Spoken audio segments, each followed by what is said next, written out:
ఎదుర్కొంటున్న సమస్యల గురించి ఏదైతే సరే దేశంలో ఎవరైనా జీవించవచ్చు, ఎవరైనా ఎక్కడైనా వ్యాపారం జరుగుతుంది, కానీ వ్యాపారం పద్ధతులు వేరే ఉంటాయి, దాని నియమ నిబంధనలు ఏదైతే మన ఏ ప్రాంతంలో అయితే వ్యాపార సముదాయాలు పెరుగుతాయో, ఫ్యాక్టరీలు ఏర్పాటు చేస్తారో, మరి అక్కడ ఉన్న యువతకు ఉపాధి అవకాశాలు కల్పించడం వారి యొక్క బాధ్యత. ప్రభుత్వాలు కూడా అదే సూచిస్తాయి. కాబట్టి మరి గత కొన్ని సంవత్సరాలుగా రాజస్థాన్ నుండి కావచ్చు, గుజరాత్ నుండి కావచ్చు, మరి వివిధ రాష్ట్రాల నుండి కూడా వ్యాపారం కొరకు కొందరు, ఉపాధి కొరకు కొందరు ఇక్కడికి వచ్చినటువంటి పరిస్థితులలో పెద్దపల్లి పట్టణ ప్రజలు, పరిసర ప్రాంత ప్రజలందరం కూడా వారికి చేదోడు వాదోడుగా ఉండి మన అన్నదమ్ముల లెక్కనే వారికి కూడా గౌరవ మర్యాదలు ఇస్తూ వారిని కూడా ఇక్కడ ఉపాధి అవకాశాలలో, వ్యాపార సముదాయాల్లో భాగస్వాములు చేసినటువంటి పరిస్థితి కూడా ఉన్నది. మరి ఎవరిని కూడా మరి మీరు వేరే ప్రాంతం నుండి వచ్చారు, వేరే ప్రాంతం నుండి వచ్చి ఇక్కడ మా యొక్క ఉపాధిని కొల్లగొడుతున్నారు, లేకపోతే ఇక్కడ మా యువత వ్యాపారాలు చేసుకోకుండా ఆ పరిస్థితులను క్రియేట్ చేస్తున్నారని ఎప్పుడు కూడా మనం ఎవరం కూడా వారిని అన్న సంఘటనలు కూడా లేవు. కానీ గత 2-3 నెలల నుండి ఏదైతే ఇక్కడ వ్యాపారాలు చేస్తున్నారో, టీ హోటల్ కాడ నుండి మరి బట్టల షాపు, అలాగే బిల్డింగ్ మెటీరియల్, అంటే ఒక మనిషికి నిజ జీవితంలో నిత్యము ఏదైతే వస్తువులు కావాలో వాటన్నింటిలో కూడా మరి వీరు వ్యాపార భాగస్వాములై ఇక్కడ నుండి ఎదుర్కొంటూ మరి ఇక్కడ యువతను ఆ యొక్క వాళ్ళ దుకాణాలలో భాగస్వాములు అంటే వారికి ఉపాధి అవకాశాలు కల్పించకోకుండా మరి ఏదైతే ఎలక్ట్రీషియన్ కానీ, పెయింటర్స్ కానీ, లేకపోతే ప్లంబర్స్ కానీ, ఇక మేషన్స్ కానీ, కార్పెంటర్స్ కానీ మరి వారి ప్రాంతం నుండి వచ్చిన వాళ్ళకే అవకాశాలు కల్పిస్తూ మరి ఇక్కడ ఉన్నవారు తెలంగాణ ప్రజలంటేనే పనికిరానోళ్ళు, పని శాత కాదు, ఇటువంటి వ్యాఖ్యలు చేసుకుంటా మన యొక్క ప్రజల మనోభావాలను దెబ్బతీస్తున్నటువంటి పరిస్థితి మనం గమనిస్తున్నాం. వారిని ఎప్పుడు మనము ఏ విధంగా చిన్న మాట అయినా అనలేదు, కానీ వారిని మనం కదిలిస్తే మీ తెలంగాణలో ఎక్కడ పని చేస్తారు, ఏం చేస్తారు, అది కాదు అని అంటారు. నిన్నటికి నిన్న కమల్ షార్డా ఏదైతే మరి ఈ వ్యాపారస్తులకు అధ్యక్షులుగా ఉన్నాడో వారికి కూడా మరి మీరు కూడా రావాలి. మా చిన్నతనం నుండి మీరు మేము అందరం కలిసిమెలిసి ఉంటున్నాము, మీకు మాకు ఎలాంటి పొరపచ్చాలు రాలేదు. మరి మీరు కూడా వచ్చి ఇక్కడ జరుగుతున్నటువంటి పరిస్థితులను గమనించాలంటే వారు ఏమంటారంటే, నా దగ్గర కూడా కొందరు పనికి వస్తామని వచ్చుకుంటేనే ముహూర్తమని అది అని ఇదని మా దగ్గరికి వస్తలేరు, మన వాళ్ళు ఎక్కడ పని చేస్తారు అని అనడం జరిగింది. మరి అతని షాపులోనే అతను ఏదైతే షాప్ ఏర్పాటు చేశారో ఆ షాపు ఏర్పాటు చేసినప్పటి నుండి ఇప్పటి వరకు పొమ్రయ్య అనుకుంటా అతని పేరు, నేను కూడా మరి ఆర్ట్ వర్క్ చేసినప్పటి నుండి అతను గమనిస్తున్నాను. ఇప్పటి వరకు అతను వారి దగ్గరనే పనిచేస్తున్నాడు.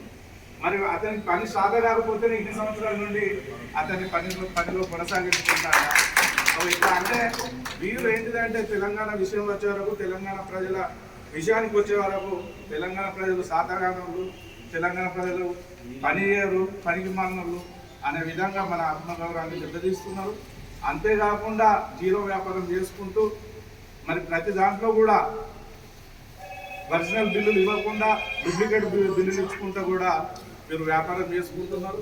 వీరు వ్యాపారం చేసుకుంటే మనకు అభ్యంతరం ఏం లేదు, కానీ వీరు లక్షలు రూమ్ రేట్లను పెంచి లక్షలు అడ్వాన్స్గా పెట్టి ఇక్కడ యువత ఏదైనా చిన్న వ్యాపారం చేసుకోవాలంటే మలికీలు కూడా దొరకనటువంటి పరిస్థితి ఉన్నది. అలాగే ఎలక్ట్రికల్స్ వాళ్ళు హౌస్ వైరింగ్ చేసుకోవాలన్నా, ప్లంబర్ పని చేసుకోవాలన్నా, పెయింటర్ పని చేసుకోవాలన్నా వారు ఏదైతే ఇంటి యజమానులు వారికి పరిచయం అవుతున్నారో తెలంగాణ ప్రజలు పనికి వాళ్ళకి చేత కాదు, మా వాళ్ళు అయితే ఇట్లా చేస్తారు అట్లా చేస్తారని వారి షాపులో కొనే వస్తువు నాణ్యతను కూడా మన వాళ్ళకు తెలియకుండా, మన ఇంటి యజమానులకు తెలియకుండా అది గోప్యతగా ఉంచుకుంటూ వారి వ్యక్తులతోటే పనులు చేసుకుంటూ ఇట్లా మన తెలంగాణ ప్రజలను మోసం చేయడం జరుగుతుంది.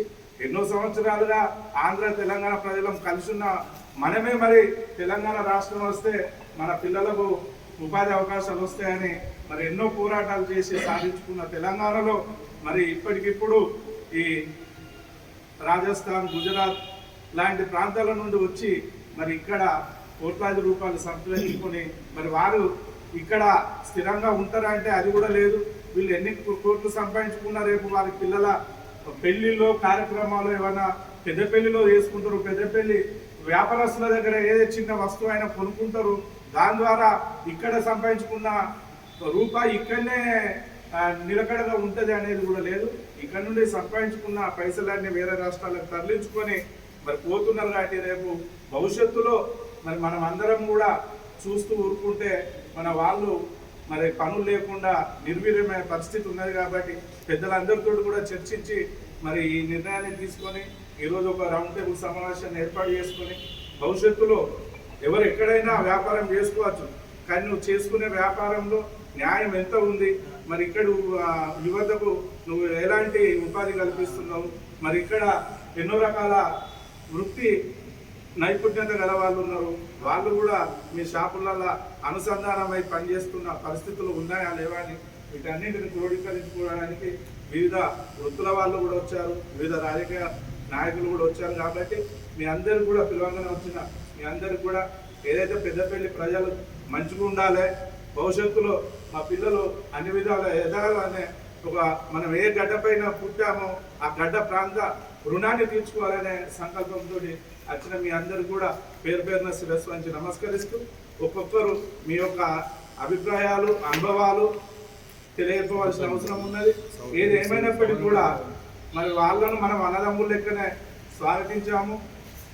ఏదైనా పొరపాటు కానీ ఏది వచ్చినా కూడా మనం లీగల్గానే ఎదుర్కోవాలి తప్పించి వేరే రకంగా మనము దూషించడము ఏదో చేయడము కరెక్ట్ కాదు.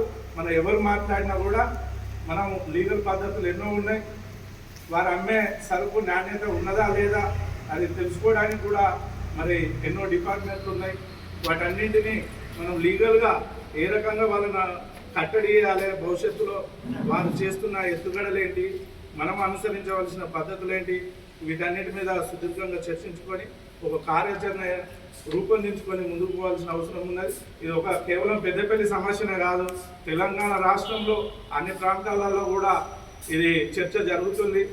ఏదేమైనప్పటికీ పెద్దపల్లి కొద్దిగా చైతన్యవంతమైన గడ్డ కాబట్టి, ఉద్యమాల పురిటి గడ్డ కాబట్టి మనం కొద్దిగా ఉడుకునెత్తులు అందరం ఒక అడుగు ముందుకేస్తున్నాం.